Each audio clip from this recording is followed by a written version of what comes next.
এই কি করো তোমার তুমি? কি সমস্যা? আমার কি সমস্যা? আমারে 15 বছর ধরে সংসার করে ঢাকায় ফালাইতে এসে ঘরে আবার বউ নিয়ে সংসার করতেছো। তোমার নিয়ে সংসার করেছি, আমি তোমার তোমার বিয়ে এত বড় করেছি। সাহস? তোমাকে আমি চিনি না জানি।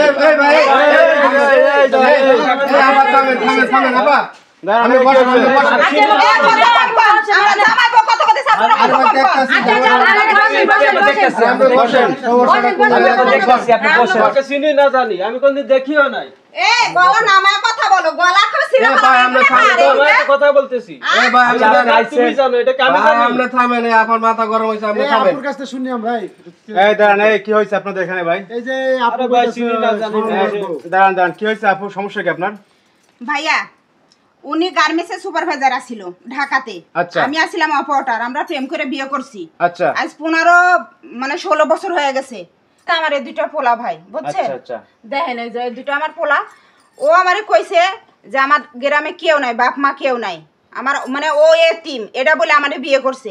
আমাকে 15-16 বছরের সংসার, বুঝছেন? এখন আমারে যে থুই আইছে আজ 3 বছর ধরে থুই আসার পর আর খোঁজ খবর আমি পাই না। আচ্ছা, 3 বছর ধরে কোনো যোগাযোগ নাই আপনার সাথে? ওনার হ্যাঁ, সাথে? ওনার সাথে আমার সাথে 3 বছর ধরে কোনো যোগাযোগ নাই। পরে ওর হচ্ছে যে কাগজপত্র অফিসের ঘাটাঘাটি করার পরে ওখান থেকে আমি আইডি কার্ড পাইছি। আচ্ছা। ওই আইডি কার্ডের ঠিকানায় আমি আইছি, আয়া দেখি এখন বউ নিয়ে সংসার করতেছে। তাহলে আপনারা বিচার করেন, জ্ঞানজাম করবো না কি করবো? আরে হ্যাঁ, আরে ভাই আমি এটা সমাধান জানি। হ্যাঁ আইসের আমি একটা তো সমাধান চিনি হইলো। না। আপনি চিনেন না, ঠিক আছে, না চিনলে সে আসলো কিভাবে? সে আসলে কিভাবে আবার সত্য- আপনার নাকি আমার বলে পাশায় ছেলে আছে ভাই। দুইটা আমি ছেলেও চিনি আছে, না। দুইটা ছেলে কি এটা কি হ্যাঁ, ভুল এখন বলতেছে? শোনেন, এই বড় ভাই, আমার এই। সাথে আমার পাঠাইতেছে, জি। আপনি বলতেছেন তারে আপনি চেনেন না? না হ্যাঁ না আমি চিনি না। তো চেনেন না, তাইলে এই যে এই মহিলা এই যে দুইটা পোলাফান লইয়া এই যে লাগেজ ম্যাগেজ লইয়া আইলো, এই যে ঢাকাতে আইলো, কি ব্যাপারে কোন কোনো? হ্যাঁ আরে ভাই আমার পাশাইতেছে ভাই, আমি চিনি না তো। হ্যাঁ আমার ফাঁসানোর জন্য এইসব। এই তুমি কি বলো? দুইটা ছেলে নিয়ে আরে মহিলা মিথ্যা কথা বাড়িতে বলতেছে, আছে, আমি কি, বিশ্বাস হ্যাঁ? করো, মিথ্যা আমি কথা কি তাই বলতেছে। কবে? আমি কি? তুমি তো আমার খাও। স্ত্রী, সে মিথ্যা এবার কথা তুমি বলতেছে, খাও। আমার ফাঁসানোর জন্য এসব করেছে, বুঝো না তুমি? তোমার এত বড় বড় দুইটা ছেলে আবার বউ, আর আমরা তুমি বিয়ে করে ঠকাইতেছো না? না আমি তোমার ঠকাইনি, আমি মিথ্যা কথা বলতেছে।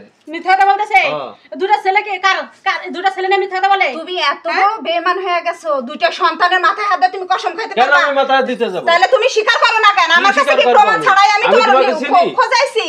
হ্যাঁ? আমার কাগজপত্র সবকিছু, ডিএনএ টেস্ট সবকিছু নিয়ে আমি তোমার কাছে আইছি। তুমি কি মনে করো আমি এতই ভোদা হয়ে গেছি? ঢাকা শহরে আমি যে 16 বছর সংসার করছি, তোমার সাথে কি মাগনা?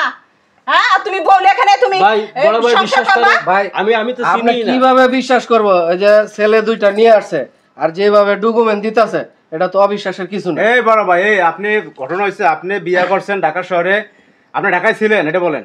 আমি ঢাকায় ছিলাম। আচ্ছা, ঢাকায় ছিলেন, আপনি গার্মেন্টসে চাকরি করতেন, গার্মেন্টসের সুপারভাইজার ছিল, আর এই আপু ছিল অপারেটর, আপনার প্রেম করে বিয়ে করছেন। আপনাদের এই যে দুটো সন্তান, এই দেহের এই সন্তান নিয়ে এসে একটা মহিলা মিথ্যা কথা বলে, এখন তো মহিলা তো বলতেছে, এখন করবেন কি আর আপনি বললে? বলতেছেন চিনেন না? না আমি এই মহিলাকে চিনি না। আপনার কি লাগে? আপনার বাচ্চা লাগে তো, আপনার এই যে একটা কাজ করছে, এই যে এখন লোকজন আসছে বাড়িতে, এটা তো বাবা আমি এখন কি জানি করবেন? না, আমি জানি না ভাই সেই কাম করছে, এটা তো আমি জানি